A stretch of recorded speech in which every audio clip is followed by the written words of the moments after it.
Hello guys, it's me again, Joyer Sidong. So another day, another change oil, another click na naman guys. So mag-change oil tayo nito, tsaka mag CVT cleaning. Of course, magic yung sa video natin. Ayan, nag-drain na tayo ng langis. Din-drain natin yung langis niya, change oil natin to guys. So, ang langis ni sir, kulang na, konti na lang, tsaka marumi na. So, binabaklas natin yung panggilid kasi mag-CVT cleaning tayo mga Joyer Sidong.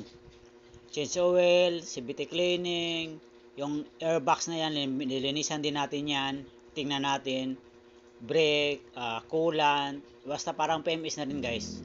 Of course, nagpatulo tayo, habang nagpatulo tayo sa ating engine oil, punasan muna natin yung cover or takip, pati yung filter, tsaka yung spring, okay?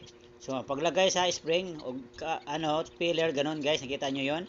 Nauna yung rubber, tapos yung spring, tapos yung takip. Hand tight muna tayo. Ilang beses ko sinasabi, hand tight, tapos gamit tayong tools. Hinigpitan na natin guys. Ayan, ganun lang mag-change oil guys. Tapos punta na tayo dito sa ating filler cap or saan tayo magsasalin ng langis. Of course naman, the same as usual, punasan natin yung bunganga nito kung saan tayo itong butas na to, kung saan tayo maglagay ng langis, punasan natin pa outer din, no?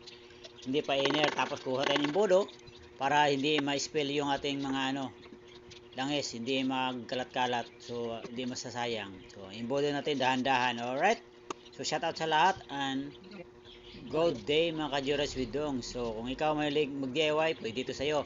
Kung ikaw ay hindi marunong, punta ka sa bahay, gagawin natin yung gusto mong gawin. Alright, thanks for watching, please subscribe.